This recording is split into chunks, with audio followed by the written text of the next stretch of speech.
अस्सलाम वालेकुम everyone. So I hope you all are doing good. अब हम अपने पास आज एक बहुत ख़ास टॉपिक पढ़ने जा रहे हैं एंड अगर मैं कहूँ that it is the most important topic तो मैं कुछ गलत नहीं कह रहा हूँ, क्योंकि आपके पास दरअसल ये टॉपिक है ही इतना इम्पॉर्टेंट। ठीक है, ये टॉपिक आपके पास है ही इतना इम्पॉर्टेंट कि you can not overlook it. That's why हम अपने पास यहाँ पे ये चीज़ याद रखते हैं कि राइटर क्राफ्ट की अहमियत क्या है। सबसे पहली चीज़ ये देख लो कि ये तुम्हें मिलेगा कहाँ पे। सबसे पहली चीज़ ये देख लो कि तुम्हें ये मिलेगा कहाँ पे। नंबर वन नंबर वन ये तुम्हें पेपर वन में मिलेगा। ठीक है, कहाँ मिलेगा? पेपर वन में मिलेगा। और पेपर वन में भी तुम्हें ये मिल रहा होगा question in question number two.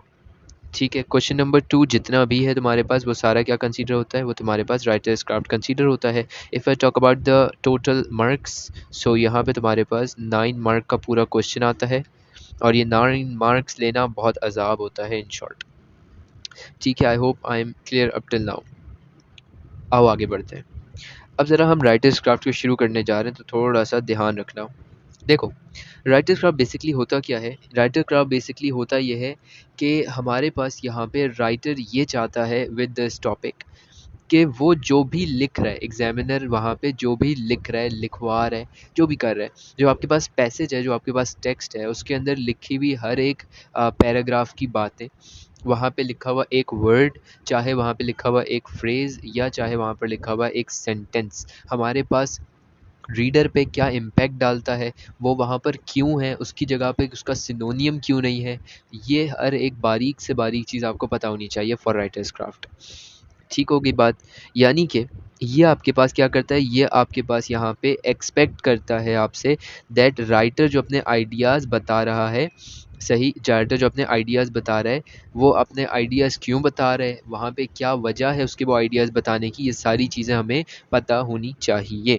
तो सबसे पहले हम अपने पास इन चीज़ों को एक दफ़ा रीड कर लेते हैं। Writer craft refer to a technique and tool और writer uses to produce a specific effect in their writing. यानी अगर मैं फॉर एग्जांपल किसी भी टॉपिक के ऊपर यहाँ पे अपने पास लिख रहा हूँ and I want to create a particular effect of like, मैं चाह रहा हूँ कि थोड़ा इमोशनल करूँ स्टोरी को, तो मैं उसी तरीके से उसके वर्ड्स यूज़ करूँगा, मैं उसी तरीके से उसके फ्रेजेस यूज़ करूँगा, मैं उसी तरीके से वहाँ पे इफेक्ट बनाऊँगा। तो इस वजह से मेरे पास यहाँ पे क्या होगा, it will be also word, it will be known as a technique that will be using. ठीक है, it's about how a writer express their ideas, not just what they say, not just what they say. Understanding writer's craft help you both analyzing the text and improving one's own writing. अब सुनो मेरी बात, यहाँ पे तुम्हें क्या चीज़ का फ़ायदा है? यहाँ पे तुम्हारे पास फ़ायदा ये है कि अगर तुमने राइटर क्राफ्ट के ऊपर ग्रिप कर ली तो तुम अपने डायरेक्टेड राइटिंग के अंदर, अपने नैरेटिव के अंदर और साथ में अपने समरी के अंदर एवेल्यूएशन में अच्छे हो जाओगे। सोचो क्यों? क्योंकि तुम अपने पास जब वहाँ पे एक पर्टिकुलर पॉइंट पढ़ते हो तो तुम इस चीज़ पे आके फँसते हो कि मैं उसको डेवलप कैसे करूँ। अगर तुम यहाँ पे इसको टेक्स्ट के ऊपर ग्रिप रखते हो, तुम्हें ये चीज़ समझ आती है कि इसको मैं यहाँ पर राइटर ने ये लिखा है तो इसका मतलब ये है, तो तुम जल्द अज़ जल्द ये भी सीख जाओगे कि इन पर्टिकुलर आइडियाज़ को डेवलप कैसे किया जाता है।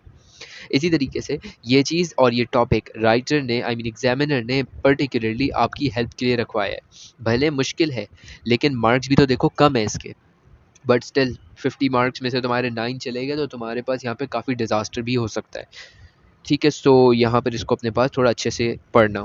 Now in front of you I will be showing you many types और एग्जाम्पल्स, मैनी टाइप्स और व्हाट, मैनी टाइप्स और मैनी एग्जाम्पल्स, जैसे कि यहाँ पे टोटल 6 टाइप्स हैं। इनमें से मैं एक चीज़ पहले ही प्रिकॉशन के तौर पे बता दूँ कि यहाँ पे आपके पास मैं जो भी चीज़ें दूंगा दैट विल बी 1 to 6। ठीक है, 1 to 6, लेकिन ये चीज़ याद रखो, not all are tested, not all are tested.